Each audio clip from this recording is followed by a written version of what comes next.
अथ त्रयोदशोऽध्यायः वाराह अवतार की कथा।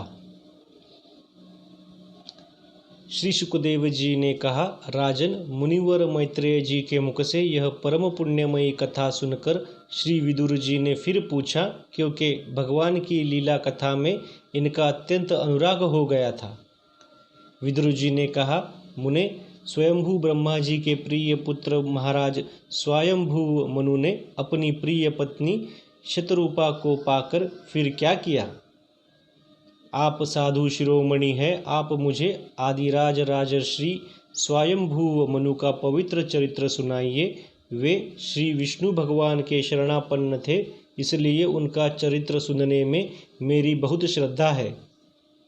जिनके हृदय में श्री मुकुंद के चरणारविंद विराजमान है, उन भक्तजनों के गुणों को श्रवण करना ही मनुष्यों के बहुत दिनों तक किए हुए शास्त्राभ्यास के श्रम का मुख्य फल है, ऐसा विद्वानों का श्रेष्ठ मत है। श्री सुखदेव जी कहते हैं, राजन, विदुर जी सहस्त्र शीर्षा भगवान श्री हरि के चरणाश्रित भक्त थे। उन्होंने जब विनयपूर्वक भगवान की कथा के लिए प्रेरणा की, तब मुनिवर मैत्रेय का रोम रोम खिल उठा। उन्होंने कहा, श्री मैत्रेय जी बोले, जब अपनी भार्या शतरूपा के साथ स्वयंभू मनु का जन्म हुआ, तब उन्होंने बड़ी नम्रता से हाथ जोड़कर श्री ब्रह्मा जी से कहा, भगवन, एकमात्र आप ही समस्त जीवों के जन्मदाता और जीविका प्रदान करने वाले पिता है। तथापि हम आपकी संतान ऐसा कौन सा कर्म करें जिससे आपकी सेवा बन सके? पूज्यपाद, हम आपको नमस्कार करते हैं। आप हमसे हो सकने योग्य किसी ऐसे कार्य के लिए हमें आज्ञा दीजिए जिससे इस लोक में हमारी सर्वत्र कीर्ति हो और परलोक में सद्गति प्राप्त हो सके।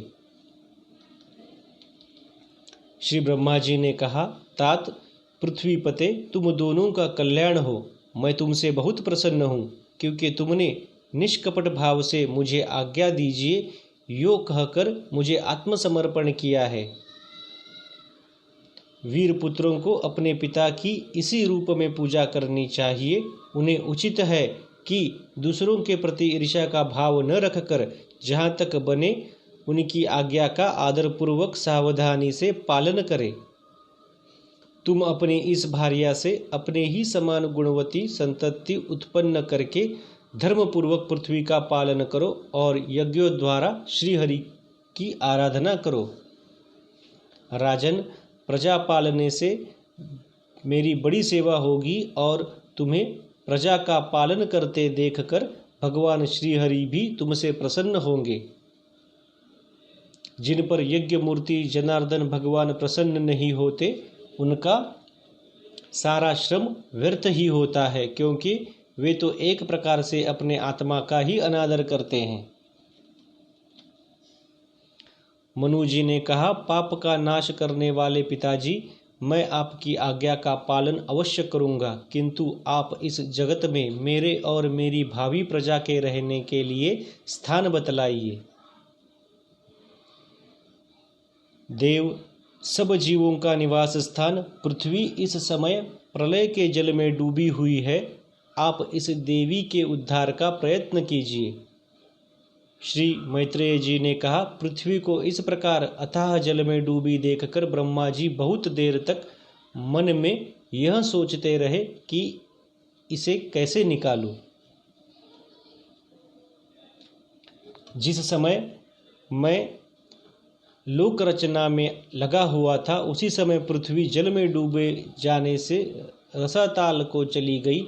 हम लोग सृष्टि कार्य में नियुक्त हैं, अतः इसके लिए हमें क्या करना चाहिए?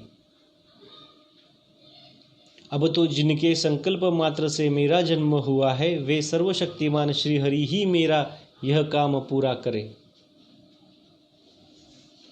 निष्पाप विदुर जी, ब्रह्मा जी इस प्रकार विचार कर रहे थे कि उनके नासा छिद्र से अकस्मात अंगूठे के बराबर आकार का एक वराह शिशु निकला।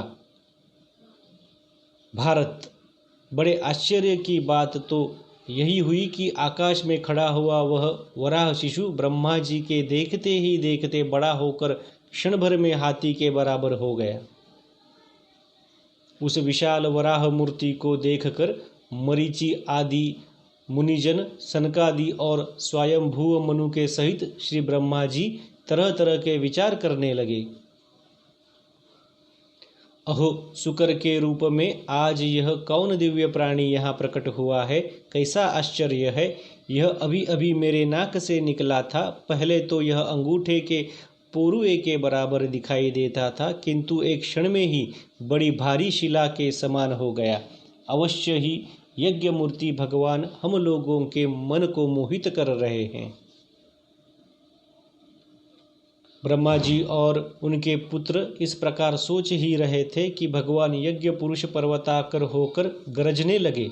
सर्वशक्तिमान श्रीहरि ने अपनी गर्जना से दिशाओं को प्रतिध्वनित करके ब्रह्मा और श्रेष्ठ ब्राह्मणों को हर्ष से भर दिया।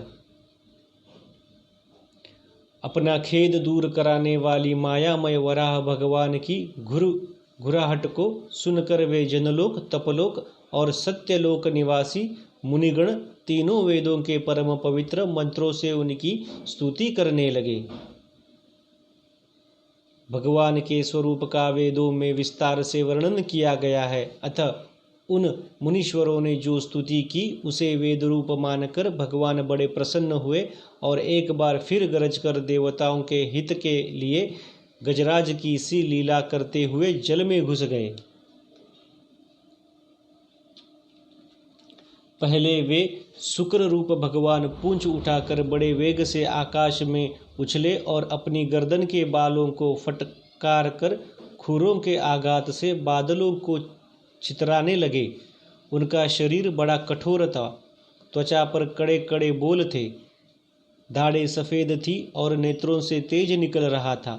उस समय उनकी बड़ी शोभा हो रही थी।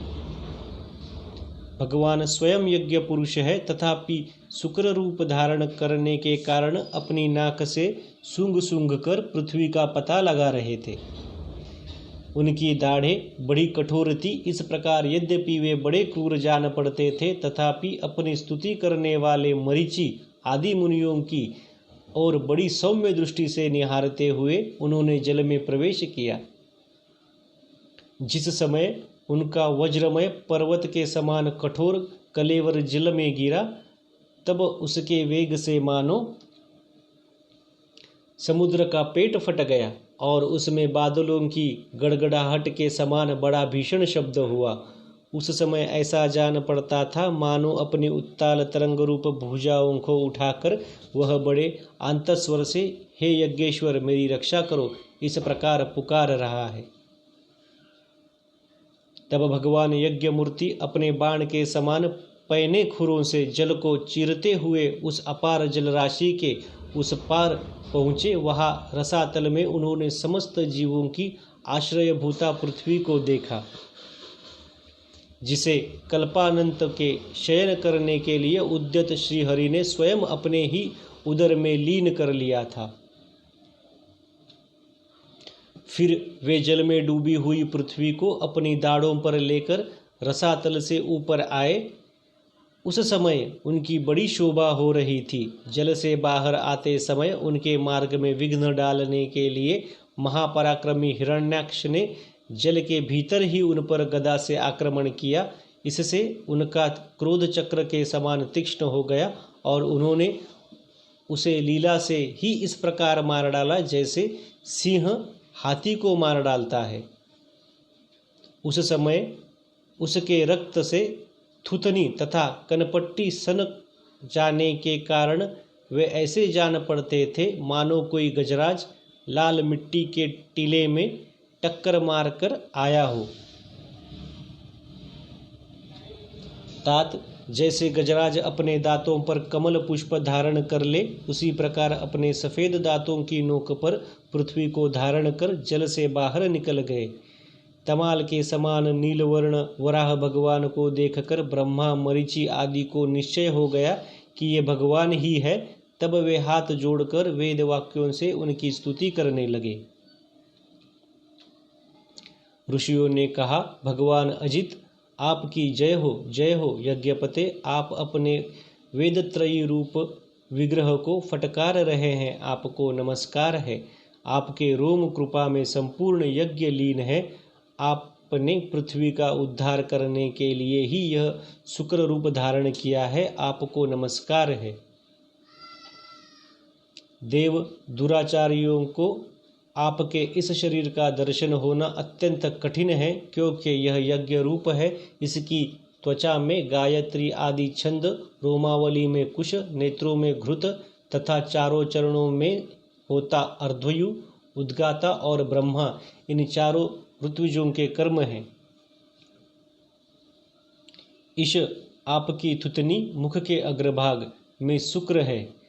नासिका छिद्रा में श्रुवा है। उदर में ईड़ा यज्ञीय भक्षण पात्र है।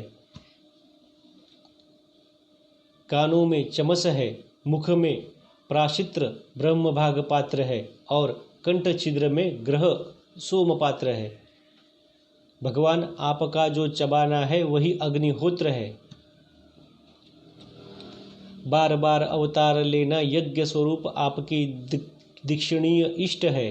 गर्दन उपसद 3 इष्टियाँ हैं। दोनों दाढ़े प्रायणीय दीक्षा के बाद की इष्टि और उदयनीय यज्ञ समाप्ति की इष्टि है। जिह्वा प्रवर्ग्य प्रत्येक उपसद के पूर्व किया जाने वाला महावीर नामक कर्म है। सिर सभ्य होम रहित अग्नि और अवस्थस्य औपासनाग्नि है तथा प्राणचित्ती इष्ट का चयन है। देव, आपका वीर्य सोम है। आसन बैठना प्रातः सवनादिक 3 सवन है। सातों धातु अग्निष्टोम, अत्याग्निष्टोम, उक्त, षोडशी, वाजपेय, अतिरात्र और आप्तोर्याम नाम की 7 संस्थाएं हैं तथा शरीर की संधियां जोड़ संपूर्ण सत्र है। इस प्रकार आप संपूर्ण यज्ञ सोम रहित याग और ऋतु सोम सहित याग रूप है। यज्ञानुष्ठान रूप इष्टियां आपके अंगों का मिलाए रखने वाली मांसपेशियां है। समस्त मंत्र, देवता, द्रव्य, यज्ञ और कर्म आपके ही स्वरूप है, आपको नमस्कार है।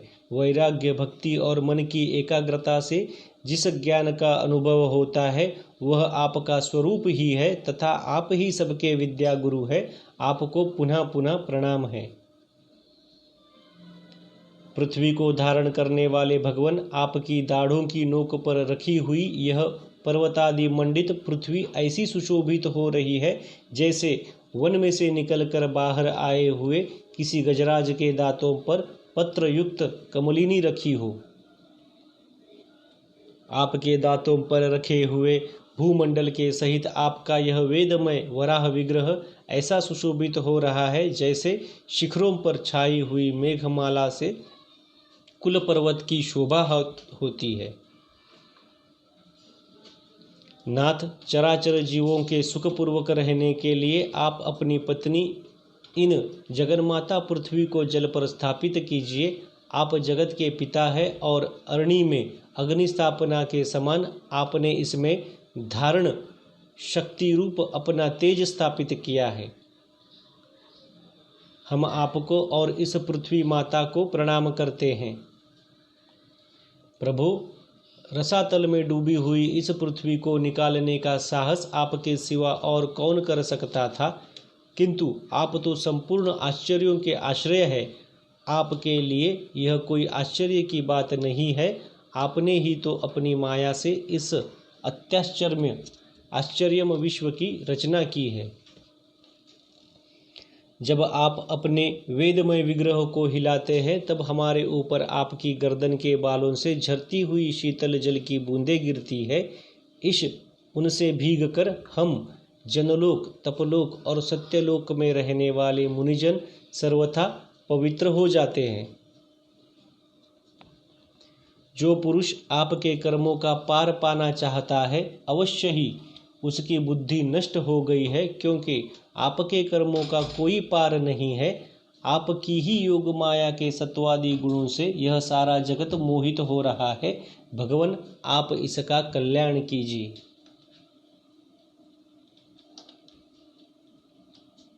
श्री मैत्रेय जी कहते हैं, विदुर जी, उन ब्रह्मवादी मुनियों के इस प्रकार स्तुति करने पर सबकी रक्षा करने वाले वराह भगवान ने अपने खुरों से जल को स्तंभित कर उस पर पृथ्वी को स्थापित कर दिया। इस प्रकार रसातल से लीलापूर्वक लाई हुई पृथ्वी को जल पर रखकर वे विश्वसेन प्रजापति भगवान श्री हरि अंतर्धान हो गए। विदुर जी, भगवान के लीलामय चरित्र अत्यंत कीर्तनीय है और उनमें लगी हुई बुद्धि सब प्रकार के पाप तापों को दूर कर देती है। जो पुरुष उनकी इस मंगलमयी मंजुल कथा को भक्ति भाव से सुनता या सुनाता है, उसके प्रति भक्त वत्सल भगवान अंतस्थल से बहुत शीघ्र प्रसन्न हो जाते हैं। भगवान तो सभी कामनाओं को पूर्ण करने में समर्थ है। उनके प्रसन्न होने पर संसार में क्या दुर्लभ है। किंतु उन तुच्छ कामनाओं की आवश्यकता ही क्या है जो लोग उनका अनन्य भाव से भजन करते हैं। उन्हें तो वे अंतर्यामी परमात्मा स्वयं अपना परम पद दे ही देते हैं।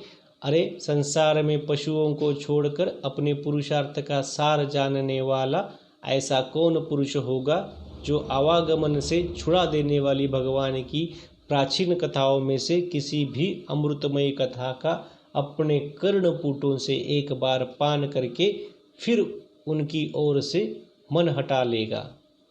इति श्रीमद्भागवते महापुराणे पारमहंस्या संहितायां तृतीय स्कंदे वराह प्रादुर्भाव निर्वर्णने त्रयोदशोऽध्यायः।